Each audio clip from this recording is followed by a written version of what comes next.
Ve bizden bir haberle devam edelim. TRT yayıncılık tecrübesini dünya ile paylaşıyor. Türkiye Radyo Televizyon Kurumu 59 yıllık deneyimini bu kez Türkmen Televizyonu personeline aktarıyor. Giderken bazı kontrollerimizi yapmamız gerekiyor. Yabancı medya çalışanlarına yönelik eğitimler devam ediyor. TRT'nin deneyimli kadroları Türkmenistan'dan gelen meslektaşlarıyla tecrübelerini paylaşıyor. Grenlenme dediğim olay olur. Türkmen Televizyonu medya mensupları meslektaşlarıyla TRT Genel Müdürlüğü'nde bir araya geldi.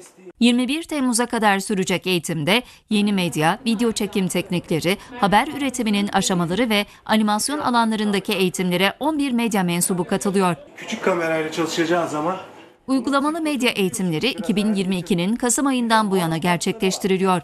2015-2023 yılları arasında Türkmenistan'dan medya mensuplarının katıldığı 7 eğitim programı düzenlendi. 68 medya mensubu da eğitim gördü. Katılımcılar TRT'nin özgün yayıncılık uygulamalarını yakından inceleme ve deneyimleme olanağını buldu. inverter dediğimiz kabloyla bağlayıp aküsüne Yurt dışına yönelik yapılan eğitimler kapsamında bugüne kadar yeni medya, televizyon, haber, radyo gibi alanlarda 2671 yabancı medya mensubuyla toplam 123 eğitim programı hayata geçirildi.